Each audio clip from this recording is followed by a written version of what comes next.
Shamgar's victory over the Philistines. And after him came Shamgar, the son of Anath, who struck down 600 Philistines with an ox guard. God.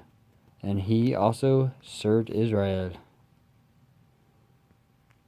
Canaanite oppression and a deliverance by Deborah and Barak. 4-1. 4-1. 5:31 p.m. Then the sons of Israel again did evil in the sight of the Lord, after Ehud died. Oh, here we go. Deborah is a Deborah. Where's Deborah? Deborah Simons.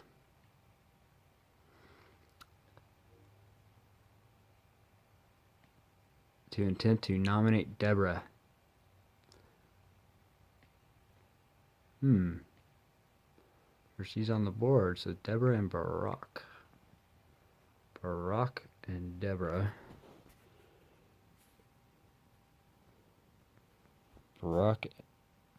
Deborah and Barak. And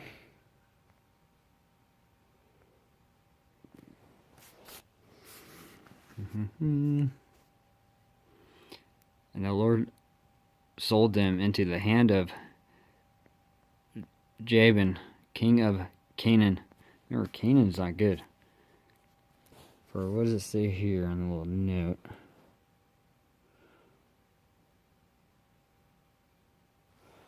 Alright. It is Hazor, the most important stronghold in the northern Canaan. Stronghold sounds like kind of like North America. We are the north. And was 4 miles southwest of Lake Hulia on a principal trade route. Okay,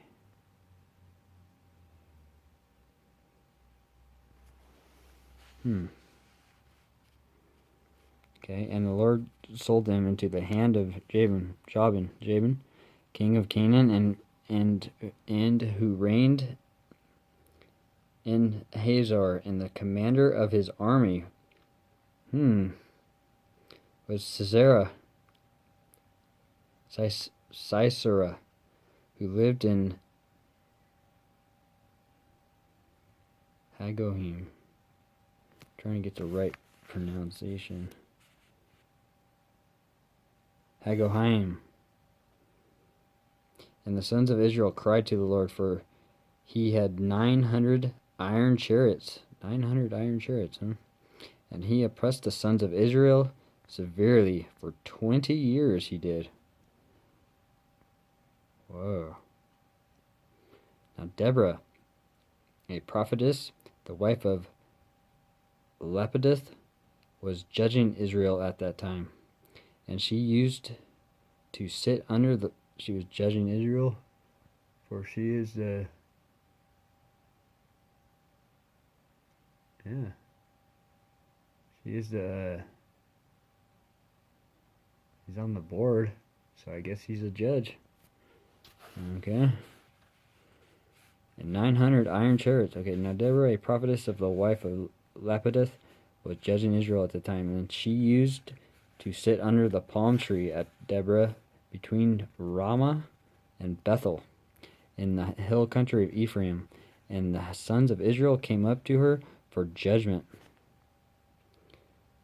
Now she sent and summoned Barak, the son of Ibohim, from Kadesh Naphtali, and said to him, Behold, the Lord, the God of Israel, has commanded, Go and march to Mount Tabor, and take with you 10,000 men from the sons of Naphtali, and from the sons of Zebulun, and I will draw out to you Sisera, the commander of Jabin's army, with his chariots and his many troops to the river Kishon, and I will give him into your hand. Then Barak said to her, If you will go with me, then I will go. But if you will not go with me, I will not go. And she said, I will severely go with you. Nevertheless, the honor shall not be yours on the journey that you are about to take, for the Lord will sell Sisera into the hands of a woman. Then Deborah arose and went with Barak to Kadesh, and Barak called Zebulun, Naphtali together to Kadesh, and the 10,000 men went up with him. Deborah also went up with him. Now Heber the Kenite has separated himself from the Kenites, from the sons of Hobim, the father-in-law of Moses, and had pitched his tent as far away as the oak of Zan Anam, which is near Kadesh. And they told Sisera that Barak the son of Abinoam had gone up to the Mount Tabor.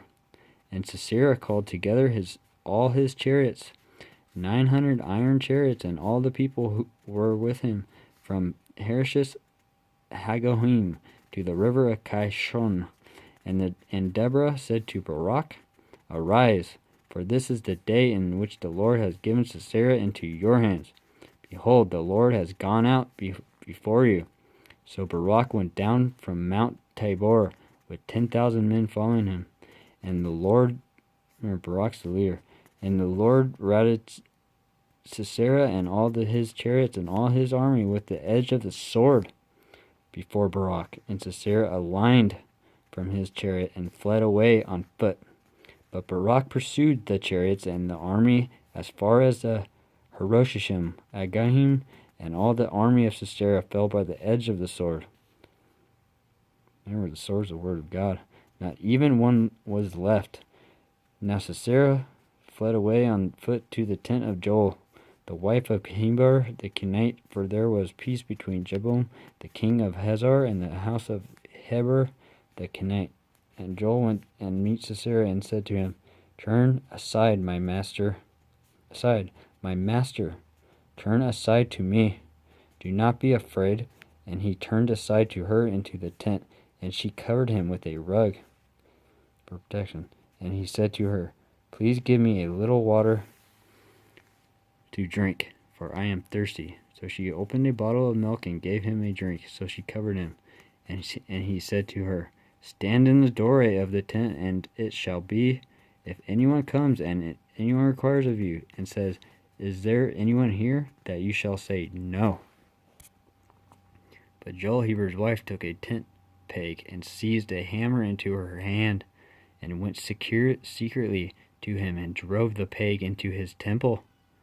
And it went through into the ground, for he was sound asleep and exhausted, so he died.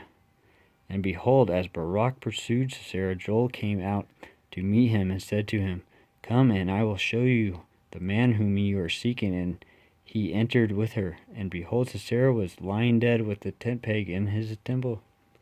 So God subdued on that day Jabin, the king of Canaan, before the sons of Israel, and the hand of the sons of Israel pressed heavier and heavier upon Jabin, the king of Canaan, until they had destroyed Jabin, the king of Canaan.